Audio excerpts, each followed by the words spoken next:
Baiklah Bapak Ibu yang kami hormati, mengawali diskusi pada hari pertama ini, kita akan sama-sama mengikuti bagaimana capaian Direktorat Paten di tahun 2022, program kerja di tahun 2023, dan usulan program kerja tahun 2024. Pada paparan pertama kali ini akan langsung dipaparkan oleh Bapak Direktur Paten, Dana LST, dan Rahasia Dagang. Dengan hormat kepada Bapak Yasmon, kami persilakan.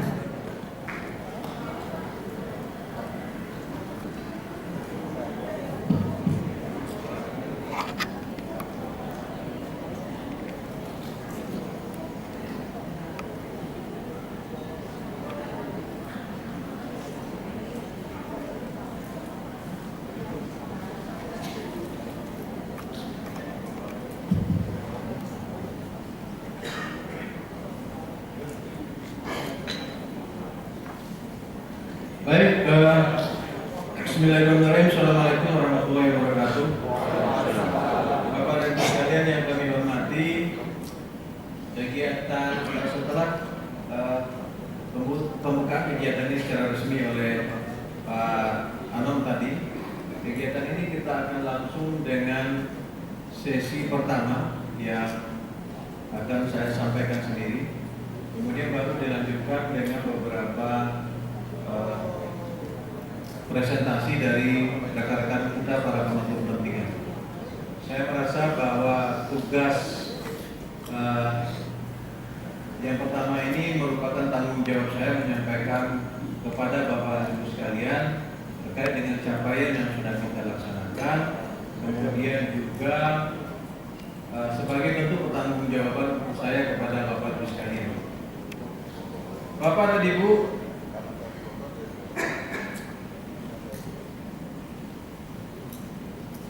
saya memulainya kembali kepada fungsi Direktorat Paten, Dana LST, dan Rahasia Dagang. Ya, walaupun menurut Bapak dan Ibu sekalian, fungsi ini nggak pernah berubah setelah sekian tahun. Ya. Di Permenkumham nomor 29 tahun 2015, fungsi Direktorat Paten ini juga hampir sama seperti ini. Ya. Tugas dan fungsi Direktorat Paten, Dana LST, dan Rahasia Dagang ini tidak berubah sejak tahun 2015. Ya, sekarang kita memang mengusulkan perubahan kota yang baru, tapi fungsinya secara prinsip tidak berubah. Kenapa slide ini Bapak Ibu sekalian kembali lagi saya munculkan? Untuk mengingatkan kita semua Bapak Ibu sekalian, apa yang menjadi tugas Direktorat Paten, yang kemudian fungsi-fungsi apa yang kita laksanakan. Nah, sehingga dengan memahami tugas itu dengan baik, fungsi-fungsi yang kita selenggarakan itu dengan baik, maka dalam pelaksanaan kegiatannya, dalam pelaksanaan seluruh programnya itu tidak terlepas dari tugas dan fungsi tersebut. Saya hanya ingin betul-betul memastikan Bapak Ibu sekalian, seluruh program dan kegiatan yang kita laksanakan di Direktorat Paten tidak terlepas dari tugas dan fungsi. Ya, penyiapan perumusan kebijakan, pelaksanaan kebijakan, ya, pelaksanaan fasilitasi komisi banding. Ini adalah fungsi-fungsi yang harus kita selenggarakan dalam pelaksanaan tugas tersebut. Nah, kalau tugas dan fungsi ini Bapak Ibu sekalian betul-betul kita pahami, insya Allah program apapun yang kita selenggarakan, kegiatan pun apa yang kita selenggarakan tidak melenceng dari. Dan penetapan target pun Bapak Ibu sekalian, penetapan target kinerja pun harusnya sesuai dengan tugas dan fungsinya. Jangan sampai tugas dan fungsinya lain tapi kerjanya berbeda. Ini harusnya menjadi betul-betul menjadi rujukan kita semua.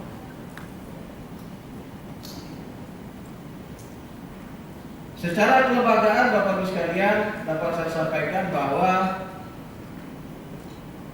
struktur yang sekarang, ya, yang masih berlaku sekarang masih seperti ini.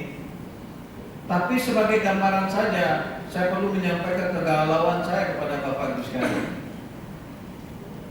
Ada rencana ke depannya bahwa di Direktorat Paten itu tidak ada lagi struktur kecuali direktur dan kasubag tata usaha. Tidak ada lagi koordinator, tidak ada lagi subkoordinator. Ini sekarang wacana yang berkembang. Bahwa mulai di tahun 2024 tidak ada lagi koordinator, tidak ada lagi subkoordinator. Itulah sebabnya kita mengundang Kemenpan, kita mengundang Biro Kepegawaian untuk bisa memberikan gambaran kepada kita. Kita bekerjanya seperti apa nanti.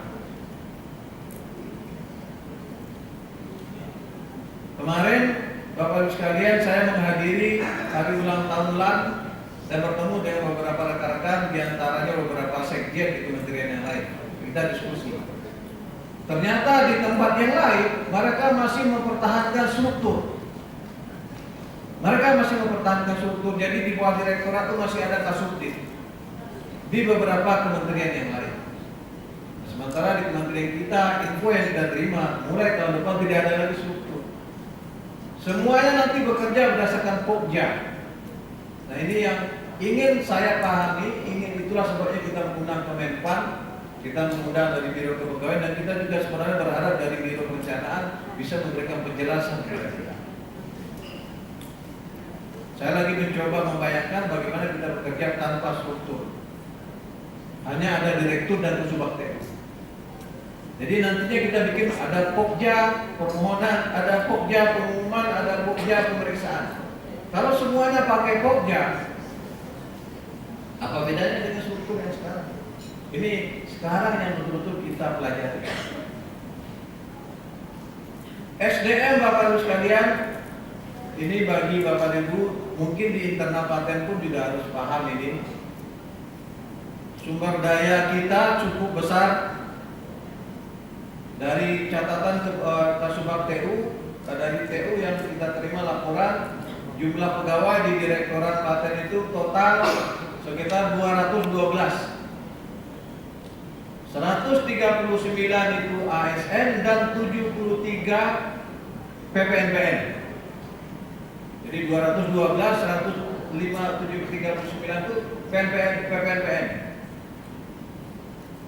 Kalau wacana PPNPN itu kemudian akan dibubarkan, nah saya lagi juga mencoba mengukur kekuatan ASN yang tinggal. Ya, jadi boleh dikatakan sepertiga dari sumber daya Direktorat Paten adalah PPNPN saat ini.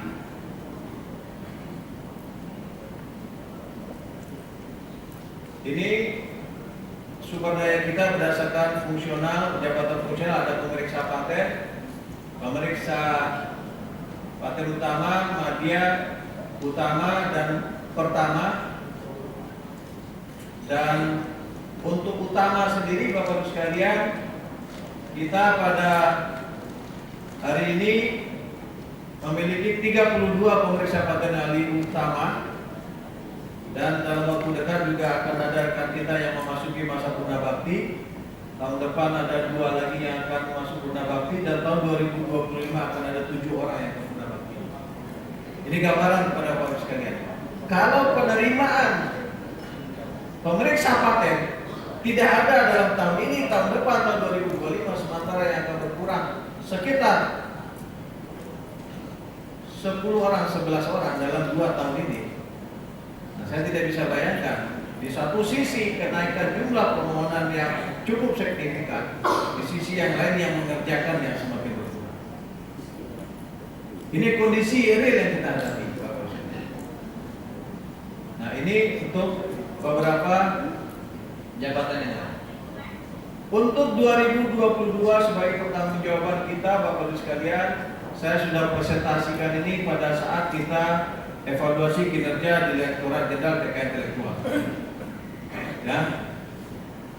Di tahun 2022 kemarin kita diberikan anggaran Bapak Ibu sekalian 10.718.595.000. Kita bisa laksanakan secara efektif dengan realisasi anggaran 99,32%.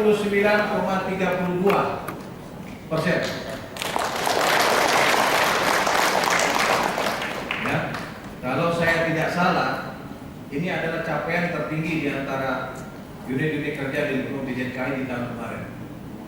Ya, cuma saya belum dapat bocoran dari sekretariat. Ya, karena biasanya dibagikan. Mungkin sekretariat takut ngasih tahu kepada kita kalau Direktorat Paten paling tinggi realisasinya. Karena biasanya di tempat yang lain yang paling tinggi realisasinya dapat bonus kenaikan anggaran tahun selanjutnya.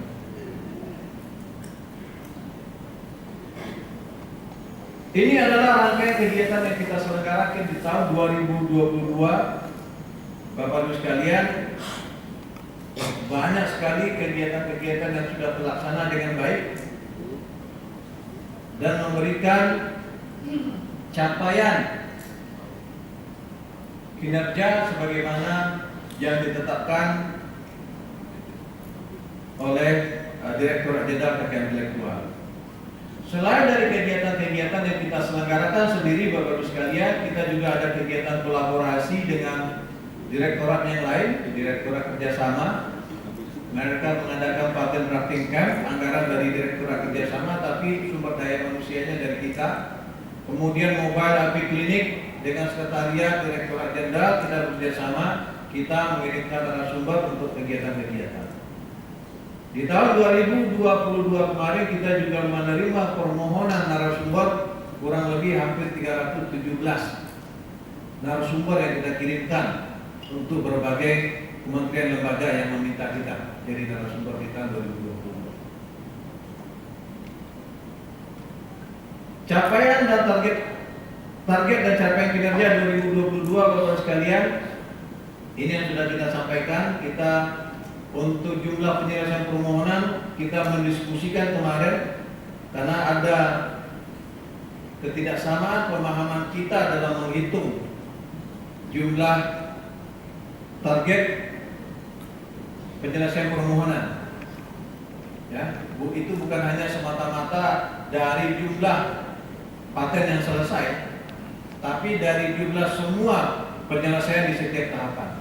Jadi cara menghitungnya yang kita tidak sepaham kemarin. Kemudian Bapak Ibu sekalian, untuk penerimaan permohonan di tahun 2022 kemarin kita menerima permohonan kurang lebih sekitar 14.000 permohonan paten yang kita terima. Ya, kemudian untuk penyelesaian permohonan kita kurang lebih memberikan mengganti paten itu sekitar 5.520. Ada penolakan, kemudian ada penarikan kembali, dianggap ditarik kembali untuk tahapan formalitas ataupun di tahapan pemeriksaan substantif. Ini kinerja kita di tahun 2022 kemarin. Bapak Ibu sekalian, di tahun 2022 perlu saya sampaikan juga walaupun tidak ada di slide, ada beberapa hal yang sudah kita laksanakan di tahun 2022. Paling tidak di 2022 dalam hal komisi banding Pak Marconi dapat kami sampaikan bahwa setelah sekian lama berjalannya komisi banding, baru di tahun 2022 lah bisa kita selesaikan jumlah juknisnya. Saya sampaikan kepada Pak Rajilu selaku Ketua Komisi Banding, ini adalah legasi dari komisi banding di masanya Pak Rajilu dan kawan-kawan semua. Karena komisi banding paten ini efektifnya sejak tahun 95. Tapi jumlah juknisnya baru bisa kita selesaikan tahun 2022 kemarin. Di tahun 2022 kemarin kita juga melakukan rekon data 3 pihak, Direktorat Paten, Direktorat Teknologi Informasi, dan Sekretariat. Kita lakukan rekon data. Ya, dalam untuk apa? Untuk menghindari terjadinya kerancuan dalam membaca data paten. Jangan sampai kemudian data yang kami berikan berbeda dengan data Direktorat TI yang dihasilkan TI yang ada di sistem ataupun yang ada di pelaporan di P2. Kita lakukan rekon data. Ini juga sudah berhasil kita lakukan di tahun 2022. Karena kami menganggap rekor data ini sangat-sangat penting. Dan kita juga menyepakati waktu itu, kalau ada data yang akan kita berikan, data yang akan kita berikan ke pihak luar itu berasal dari mana? Dari Direktorat Teknis kah, Direktorat TI kah, atau dari P2R? Kita menyepakati dari mana? Ya, supaya Bapak Ibu sekalian jangan sampai data ini rancu di tengah masyarakat. Ini juga kita lakukan di Direktorat di tahun 2022. Di tahun 2023 Bapak Ibu sekalian, kita mendapatkan anggaran sebesar 11.678.222.000. Per Agustus kemarin kita sudah realisasikan sekitar 43,7%, jadi masih ada sekitar 56. Jadi Bapak Ibu sekalian, melalui kesempatan yang sangat baik ini, perkenankan saya memberikan gambaran. Anggaran paten itu memang 11 miliar, tapi kurang lebih 3,5 miliar itu untuk operasional komisi banding saja.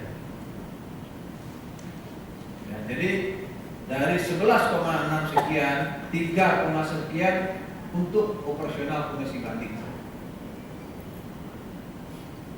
Sehingga kita mempunyai keterbatasan anggaran dalam penyelenggaraan fungsi-fungsi kita yang lain. Itulah sebabnya Bapak Ibu sekalian, ketika kita mengadakan workshop penyelesaian substantif paten, kita hanya bisa pergi ke 10 tempat, 10 provinsi. Tidak bisa kita selenggarakan di 33 provinsi. Ya, karena anggaran kita memang sangat terbatas.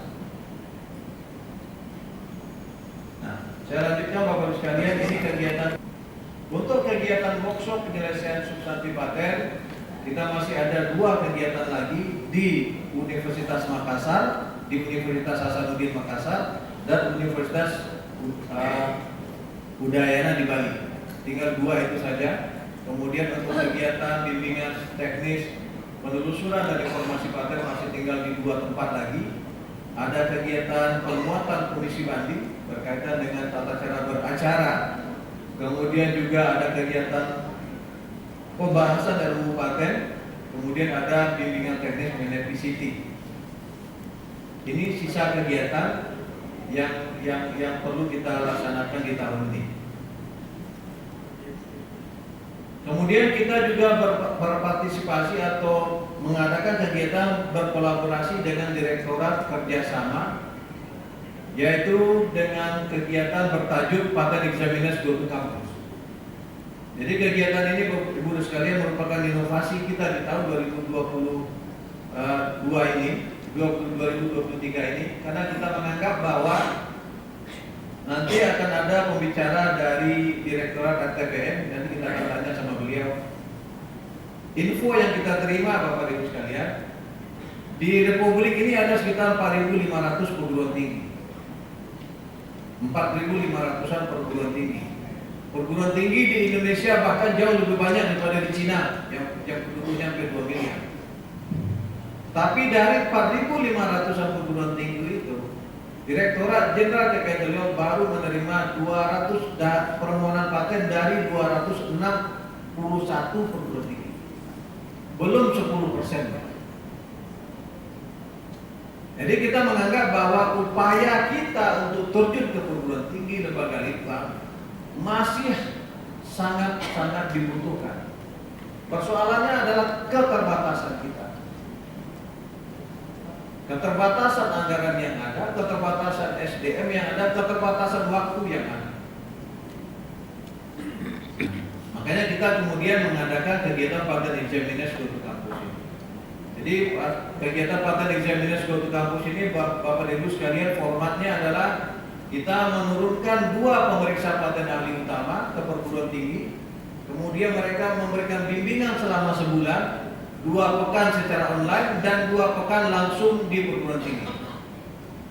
Tujuan utamanya yang di awal saya sampaikan, kawan-kawan para pemeriksa paten ahli utama yang turun ke perguruan tinggi harus bisa menjadi motor penggerak pemanfaatan sisi paten di perguruan tinggi tersebut, bukan hanya sekedar asistensi paten praktik. Itu tujuan utama kita dulu. Tapi kemudian karena kita sharing kegiatan dengan Direktorat Kerjasama, maka Direktorat Kerjasama juga meminta kepada kita outputnya harus dalam bentuk jumlah dokumen. Itulah sebabnya maka kegiatan paten examiners go to campus akhirnya kita ujungnya salah satunya outputnya adalah jumlah dokumen permohonan paten yang sudah didirikan asistensi. Kemudian kita juga ada partisipasi dalam kegiatan mobile lab klinik di 33 provinsi, kemudian asistensi pemanfaatan dan penelusuran dokumen paten. Ini kegiatan yang kita berpartisipasi dengan mengirimkan narasumber untuk kegiatan-kegiatan yang diselenggarakan oleh unit kerja yang lain di lingkungan direktorat. Ini capaian target kinerja kita, Bapak sekalian. Saya yakin untuk tahun 2023 ini capaian target kinerja itu bisa lebih baik dari tahun 2022 kemarin. Ini untuk permohonan. Nah, saya kemarin Bapak Ibu sekalian sempat ditanya oleh Ibu Dirjen, ya, dalam pertemuan kita di coffee break, di coffee morning dengan pimpinan, Bu Dirjen menanyakan, Pak Direktur, kenapa jumlah permohonan paten sekarang di bulan Juli ini masih sekitar 7.000? Sementara infonya di tahun kemarin di bulan yang sama itu sudah sekitar 9.000. Saya jawab kepada Ibu Dirjen bahwa kalau kita bicara jumlah permohonan paten, maka kita juga perlu bertanya kepada pemangku kepentingan berkaitan dengan yang memiliki target jumlah permohonan. Nah, sementara Bapak Ibu sekalian di Direktorat Jenderal Terkait Intelektual, target meningkatnya jumlah permohonan paten bukan di Direktorat Paten. Target Direktorat Paten jumlah penyelesaian permohonan, bukan jumlah meningkatnya permohonan paten. Nah, ini yang saya sampaikan kepada rekan-rekan para PIMTI kemarin itu, ini perlu kita bicarakan sama-sama ya. Jangan sampai kemudian orang tahunya kenapa 2023 jumlah permohonan paten, berarti Direktorat Paten tidak bergerak. Kenapa? Namanya jumlah permohonan paten. Orang mengiranya itu urusannya Direktorat Paten. Padahal sekali lagi saya sampaikan, target naiknya jumlah permohonan bukan targetnya Direktorat Paten. Targetnya Direktorat Paten adalah jumlah penyelesaian permohonan yang sudah masuk. Jadi untuk sosialisasi, untuk bimbingan teknis dan lain-lain itu tugasnya Direktorat Kerjasama, tugas sekretariat di bagian humas. Nah, ini yang perlu kita sinkronkan bersama. Kita tidak menyalahkan kondisi yang sekarang, tapi bagaimana persoalan yang kita hadapi sekarang ini bisa kita selesaikan di tahun 2023-2024 nanti. Bapak Ibu sekalian, perkembangan terakhir juga di tahun 2023 yang sudah bisa kita laksanakan, Bapak Ibu sekalian. Kalau di tahun 2022 kemarin kita sudah mengesahkan Budapest Treaty, maka di tahun 2023 ini di bulan Juni sudah ada keputusan Menteri Hukum dan HAM mengenai penetapan Indonesia Culture Collection (INACC) ya, sebagai lembaga penyimpanan jasa teknik di Indonesia. Ini sudah ada penetapan INACC sebagai lembaga penyimpanan jasa teknik di Indonesia untuk keperluan permohonan paten. Ya, jadi tentunya Bapak Ibu sekalian, khususnya para pemeriksa, memahami bahwa permohonan yang berkaitan dengan jasa teknik itu harus disimpan di lembaga penyimpanan. Nah, Indonesia baru tahun ini kita memiliki, dan kita sedang mendorong, sedang membantu, mengupayakan agar INACC bisa ditetapkan oleh WIPO sebagai salah satu International Depository Authority (IDA). Ini yang sedang kita upayakan juga. Bapak Ibu sekalian, Apa tantangan-tantangan ataupun outstanding issues yang masih kita miliki di tahun 2023 ini, yang harus kita pikirkan bersama, yang harus kita rembukkan bersama, harus kita carikan solusinya bersama. Pertama, tadi saya sudah sampaikan target kinerja. Bagaimana kita betul-betul meluruskan target kinerja ini menjadi persoalan kita ini. Jangan sampai jumlah permohonan paten turun, yang salah Direktorat Paten saja. Padahal targetnya bukan di kita. Ini persoalan target kinerja harus, saya sudah sampaikan kepada pimpinan, ayo kita bicarakan lagi sama-sama. Ya.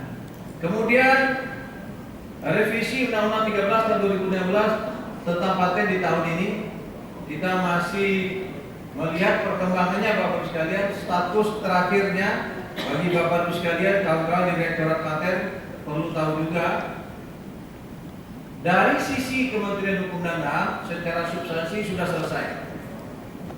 Kita sudah menyampaikan kepada Direktorat Jenderal Peraturan Perundang-undangan, dari Direktorat Jenderal Peraturan Perundang-undangan sudah disampaikan kepada Sekretariat Negara, kepada Kantor Presiden. Jadi status sekarang RUU sudah di Kantor Presiden.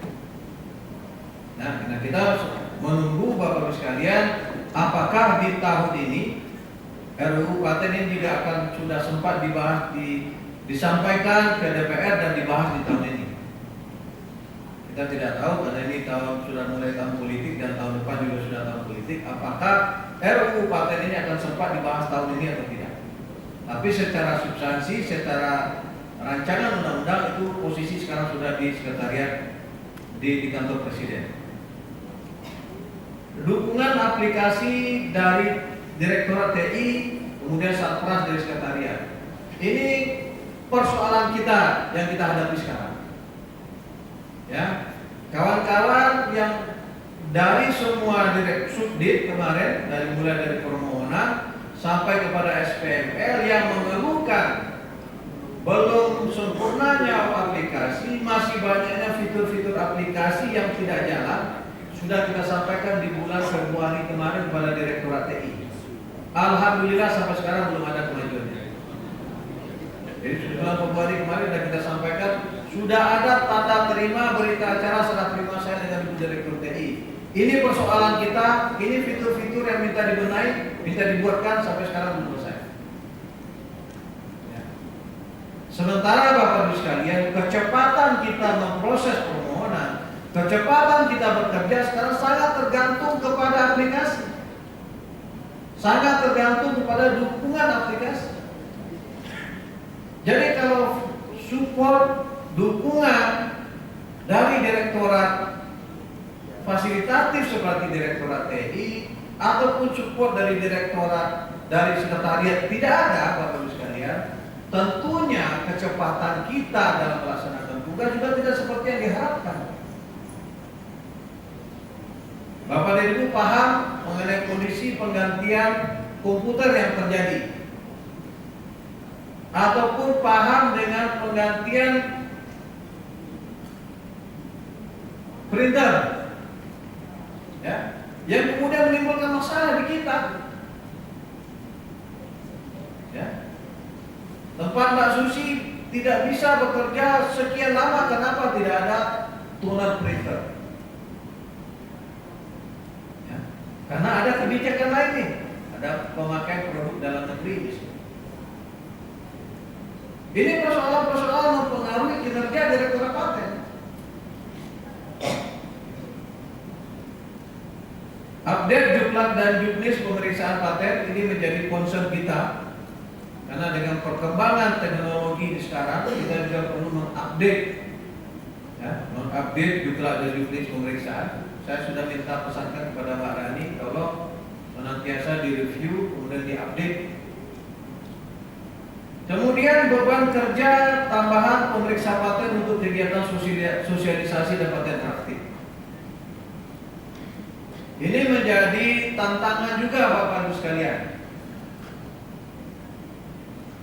Saya sampaikan Bapak Ibu sekalian, di tahun 2022 kemarin kita menerima undangan sebagai narasumber dan kebanyakan atau mayoritas permohonan ini adalah untuk asistensi paten drafting ataupun konsultasi teknis dalam hal pemeriksaan paten. Kalau untuk kegiatan paten drafting ini sekarang kemudian sedemikian banyaknya dan semakin banyak dari tahun ke tahun, Bapak Ibu sekalian, kekhawatiran saya adalah Bapak Ibu sekalian, jangan sampai karena tugas tambahan ini, tugas utama kita jadi ketinggalan. Tugas utama kita adalah memproses permohonan. Tapi dengan kondisi yang sekarang kita juga tidak bisa bilang tidak kepada perguruan tinggi, tidak bisa bilang tidak kepada lembaga litbang yang meminta bantuan kita, tolong kita dibantu dalam hal paten drafting. Itulah sebabnya Bapak Ibu sekalian, kemarin kami sudah mengusulkan kepada Ibu Dirjen, kepada Ibu Direktur Kerjasama agar dalam kerangka Indonesia IT Academy kita segera mengusulkan adanya training of trainers untuk paten drafter, supaya ketergantungan masyarakat, ketergantungan perguruan tinggi dan lembaga litbang tidak hanya menjadi beban Direktorat Jenderal saja. Kalau kita sudah bisa menciptakan para trainers di bidang paten drafting di berbagai perguruan tinggi, kita berharap dari 4.500 perguruan tinggi tadi jangan hanya 261 yang ada permohonan paten di kita. Kalau bisa sampai 20% saja Bapak sekalian, 20% artinya 20% ada sekitar 1.000 perguruan tinggi yang mengajukan permohonan paten di kita. Berapa banyak jumlah permohonan paten dalam negeri? Kemudian Bapak Ibu sekalian, ada persoalan kerjasama di bidang Patent Prosecution Highway (PPH). Ya, dengan Jepang sudah berjalan dan rencana kita akan perpanjang. Sekarang kita lakukan evaluasi dari semua subdit permohonan termasuk para pemeriksa, apakah PPS yang kemarin itu kemudian mendatangkan manfaat bagi kita selain dari PNBP yang masuk. Ya, kita sekarang juga sedang membahas rencana kerjasama PPS dengan Korea. Ya, rencananya kalau tidak ada halangan di bulan September nanti kita akan tanda tangan MOU dengan Korea, dengan TIPO, mengenai PPS dengan Korea. Ya, kemudian juga ada kerjasama dengan IPO berkaitan dengan reuse ataupun patent validation. Ini wacana, ya, wacana. Kita kemarin diperkenalkan konsep patent validation. Tanggapan kita seperti apa? Saya dalam hukum kemarin, uji kompetensi para pemeriksa kemarin, saya sempat nanya kepada beberapa kawan-kawan yang kita uji, tahu nggak istilah patent validation, konsep patent validation yang dikembangkan oleh IPO? Rata-rata alhamdulillah tidak ada yang tahu. Saya coba tanya kepada rekan-rekan, kenal nggak konsep standar essential patent (SEP)? Alhamdulillah juga tidak ada yang tahu. Padahal ini adalah isu-isu aktual yang sedang berkembang di tingkat internasional sekarang.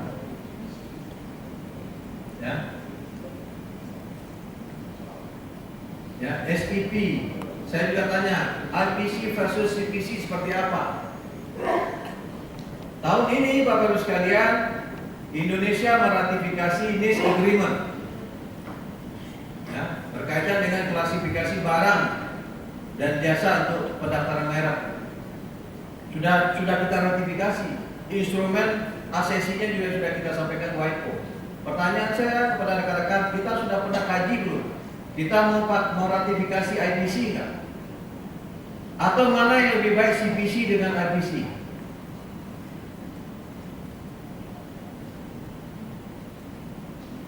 Kemudian Bapak Ibu sekalian, sekarang juga kita dihadapkan persoalan dalam waktu dekat.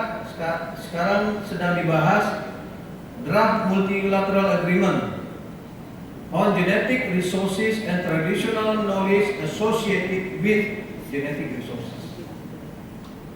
Kawan-kawan pemeriksa paten Alitama juga harus mengikuti perkembangan ini.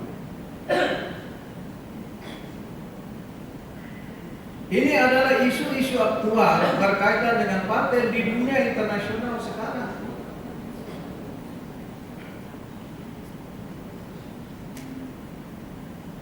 Isu berkaitan dengan paten dan public health dalam beberapa perundingan baik itu bilateral, regional atau multilateral.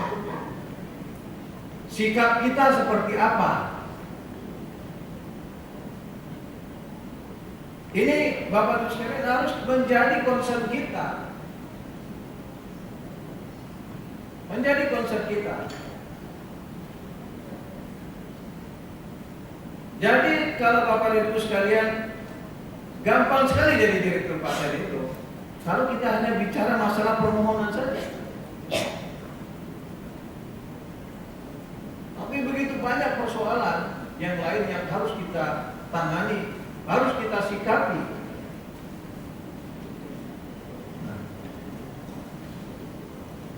Hal yang lain Bapak Ibu sekalian yang menjadi outstanding issue di kita berkaitan dengan operasional komisi banding.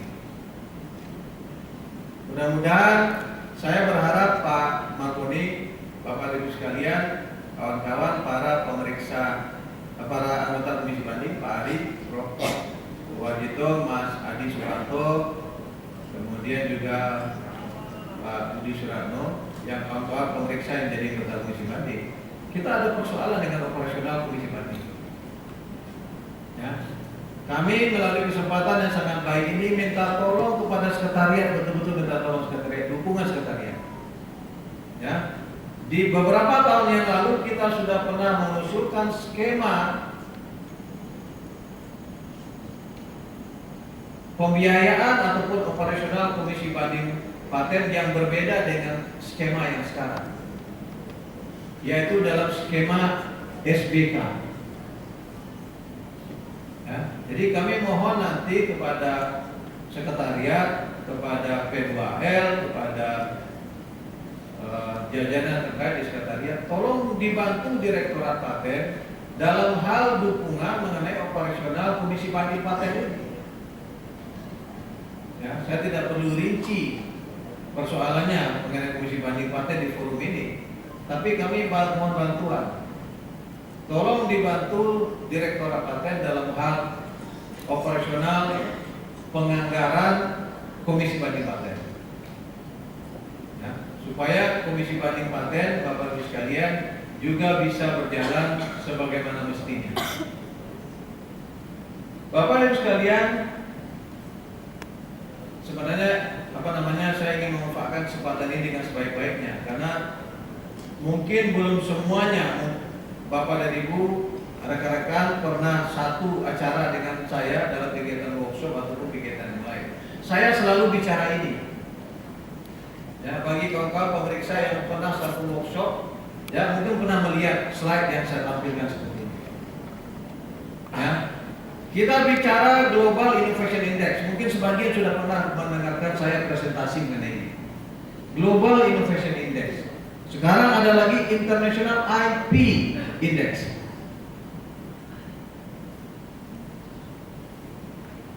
Ya, bagi yang belum tahu, Global Innovation Index adalah mekanisme review ataupun penilaian yang dilakukan oleh WIPO kepada sejumlah negara anggota WIPO berkaitan dengan tingkat inovasi sebuah bangsa. Ya, di tahun 2022 kemarin yang dinilai negara-negara dalam GII itu ada sekitar 132 negara. Ya. Sekarang saya sampaikan dulu posisi Indonesia di 5 tahun terakhir Global Innovation Index. Kalau bicara inovasi di tingkat dunia, Indonesia nomor berapa? Indonesia ranking berapa? Tahun 2018 dari 131 negara, kalau bicara inovasi, Indonesia nomor 88 dari 131 negara. Tahun 2019 ranking 87. Tahun 2020 ranking 85. Tahun 2021 ranking 87 lagi, dan tahun 2022 kita bisa naik 12 poin jadi 75. Tetap saja nomor 75 dari 132 negara kalau kita bicara inovasi. Sekarang pertanyaan dari rekan-rekan sekalian, Bapak Ibu sekalian, kenapa Direktorat Paten, kenapa Ditjen KI Kenapa Kumham harus ikut-ikutan bicara inovasi? Bukankah itu urusannya BRIN saja? Bukankah itu urusannya Kemendikbud Ristek saja? Ya, kita cukup ngurusin permohonan saja. Ternyata Bapak Ibu sekalian, di antara aspek-aspek yang dinilai dalam Global Innovation Index, dalam GII, itu ada yang berkaitan dengan tugasnya Direktorat Jenderal Kekayaan Intelektual. Ada yang berkaitan dengan tugasnya kita. Jadi itulah sebabnya Bapak Ibu sekalian, kenapa saya selalu menyisipkan slide mengenai GII ini dalam presentasi dengan perguruan tinggi, dengan lembaga litbang atau dengan instansi pemerintah yang lain. Coba Bapak Ibu sekalian, yang terakhir Indonesia di GII 2022 kita posisi 75 dari 132 negara. Apa yang dinilai di GII antara lain Bapak Ibu sekalian? Paten yang diajukan oleh residen, paten yang diajukan oleh warga negaranya. Jadi menilai tingkat inovasi sebuah bangsa juga bisa dinilai dari jumlah permohonan paten yang diajukan oleh warga negaranya. Ya. Kalau bicara jumlah permohonan paten yang diajukan oleh warga negaranya, Bapak Ibu sekalian, maka Indonesia di antara 132 negara kita berada di peringkat ke-80 dari 132 negara. Perangkat ke-80. Permohonan PCT oleh warga negaranya, kita berada di peringkat 100 dari 132 negara. Ya. Paten sederhana, kita berada di peringkat 30. Kemudian ada juga jumlah permohonan merek, pendaftaran merek dan pendaftaran desain industri. Ini kondisi Indonesia sekarang, Bapak Ibu. Kondisi Indonesia sekarang. Kalau kita bicara Indonesia dalam hal inovasi di petanya dunia itu berada di mana? Ternyata ada tugasnya di kita. Di Direktorat Jenderal Kekayaan Intelektual ada tugasnya di kita. Karena tugas kita lah yang mendorong jumlah permohonan paten dalam negeri. Karena tugas kita lah yang mendorong jumlah permohonan paten PCT. Kita nggak bisa lepas dari sini. Bapak dan Ibu harus paham juga. Para pemeriksa paten harus paham juga. Bagaimana men-treatment permohonan paten lokal, paten dalam negeri. Baik, sekarang kita bicara International IP Index. Ini 2023, 11 edition. Jadi ini adalah review ataupun penilaian yang dikeluarkan oleh pemerintah, oleh US Chamber of Commerce. Hadirnya Amerika. Ya, penilaian terkait dengan pelaksanaan sistem KI di tingkat internasional. Jadi International IP Index ini melibatkan 55 negara yang merupakan representasi dari tingkat regional. Ya, ada Asia, ada Latin Amerika dan Karibia, ada Afrika dan Timur Tengah, kemudian ada Eropa dan Sentral Asia, kemudian Amerika Utara. Ya, 55 ekonomi itu kemudian merepresentasikan atau berkontribusi 90% dari GDP global. Ada 9 kategori yang terdiri dari 50 indikator dalam menilai tingkat IP-nya sebuah bangsa. Ya. International IP Index ada 9 kategori: paten, hak cipta, merek, desain, rahasia dagang, komersialisasi aset KI, enforcement, systemic efficiency, dan keanggotaan dalam international treaties. Ini posisi Indonesia Bapak sekalian. Ini posisi Indonesia. Di bidang paten dari 55 negara, kita peringkatnya 45. Di bidang copyright kita berada di peringkat 32 dari 55. Di bidang merek kita berada di peringkat 48 dari 55 negara. Ya, di bidang desain kita berada di peringkat 40. Di bidang rahasia dagang dan perlindungan rahasia dagang itu berada di peringkat 47 per 55. Yang menarik nomor 6 ini, di bidang komersialisasi aset kekayaan intelektual kita berada di posisi 55 per 55.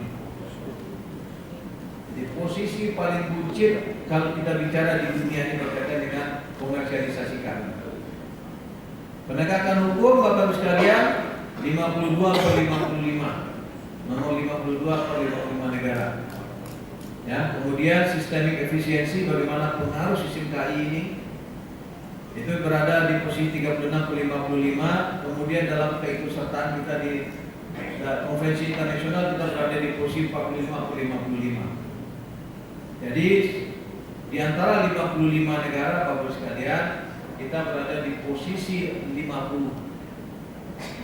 Ini peta Republik Indonesia kalau kita bicara KI di tingkat global. Bapak dan Ibu harus tahu. Para pemeriksa paten utama harus tahu. Ini concern kita semua.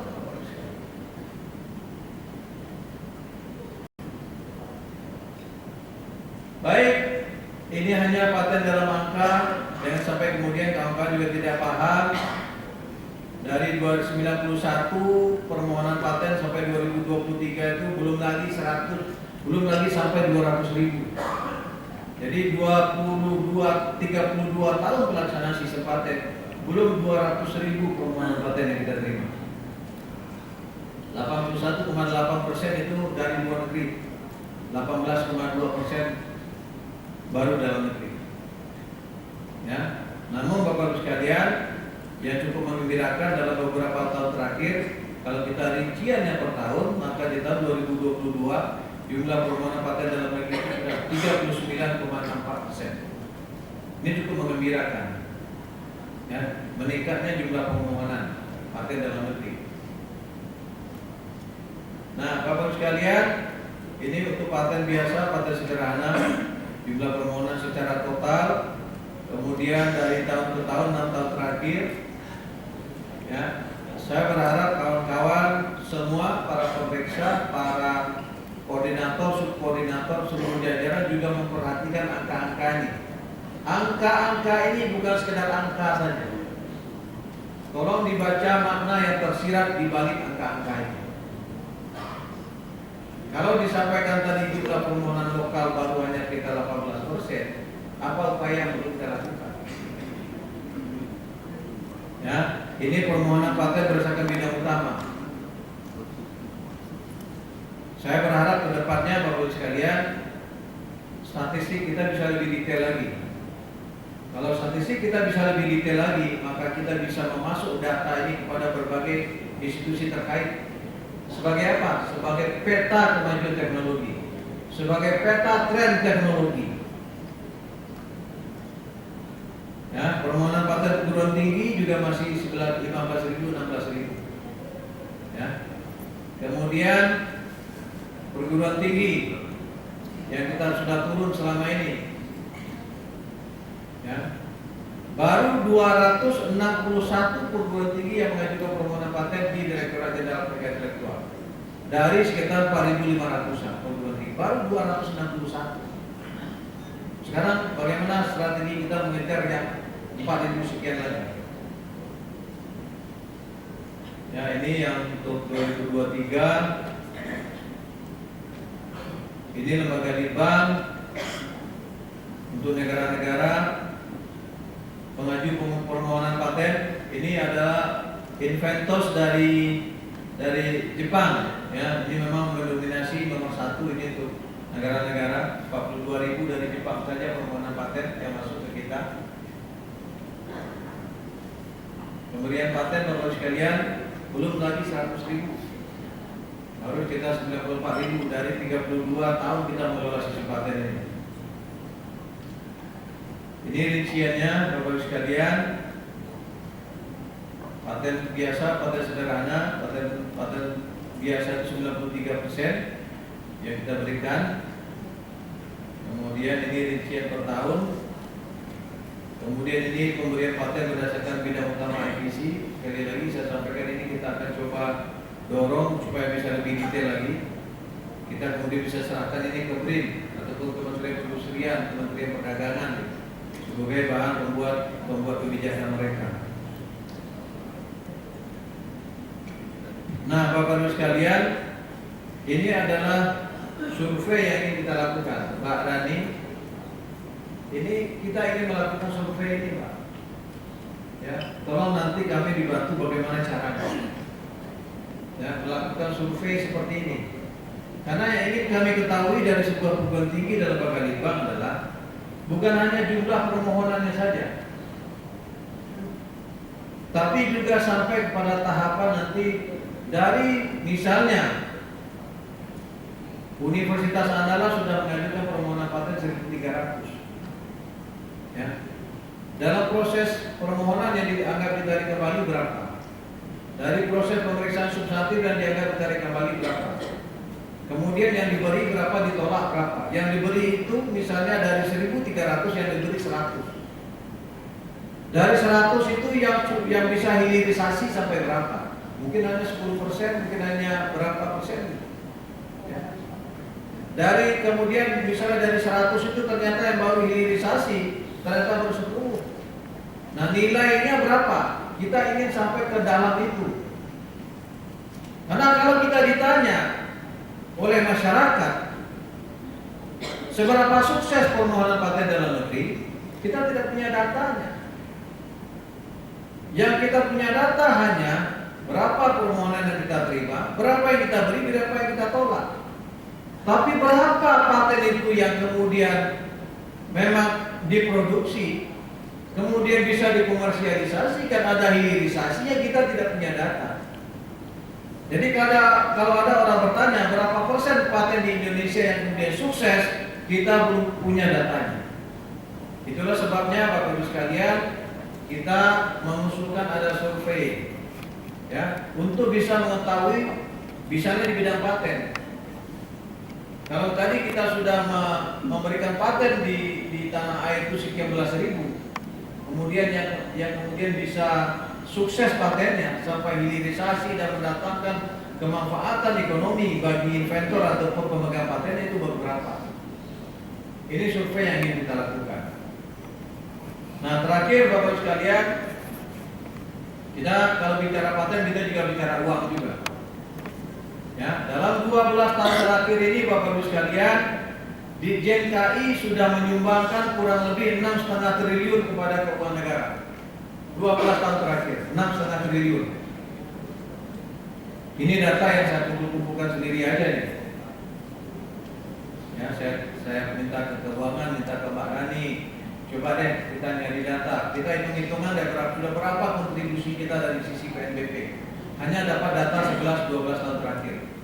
Ternyata dalam 12 tahun terakhir kita sudah menyumbang ke negara itu 6,5 triliun.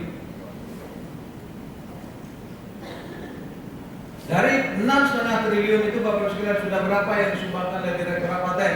3,8 triliun. Ini sumbangan Direktorat Paten kepada kas negara dalam hal PNBP-nya paten. 3,8 triliun dalam 12 tahun terakhir.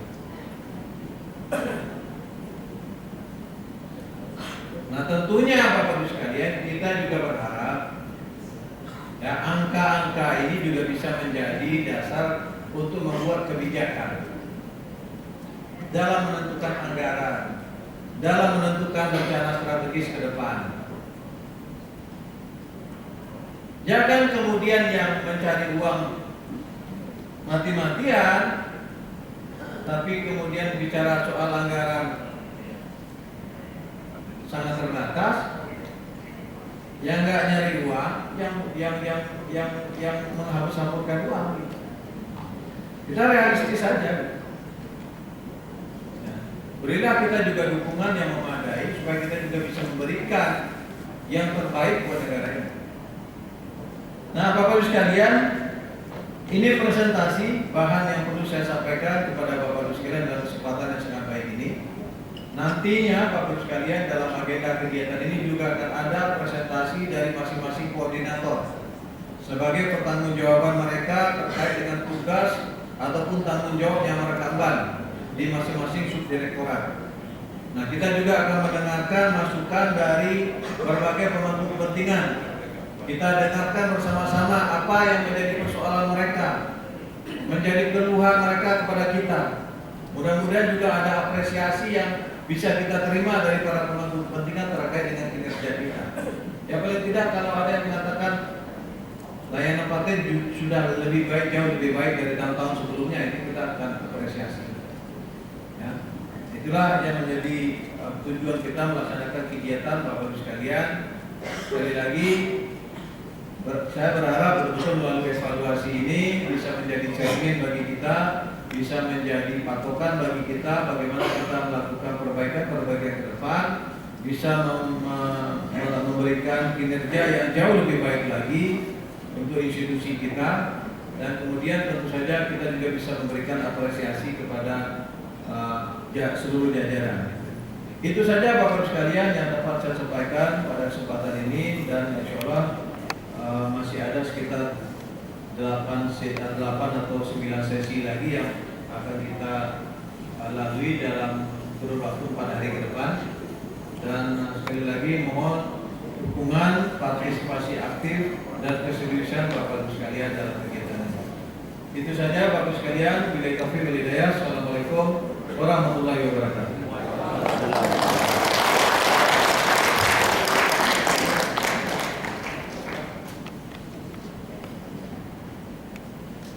Baik, terima kasih Bapak Direktur. Mohon izin berkenan Bapak Ibu, sebelum melanjutkan ke sesi diskusi selanjutnya, kita akan terlebih dahulu melakukan coffee break dari Soma. Mohon berkenan Bapak Ibu kembali lagi ke ballroom pada pukul 4 sore karena masih ada sesi selanjutnya yang akan kita lakukan sebelum Isoma sholat maghrib nanti. Terima kasih, kami tutup sesi siang hari ini. Terima kasih, Bapak Ibu dapat menikmati coffee break dan Isoma terlebih dahulu.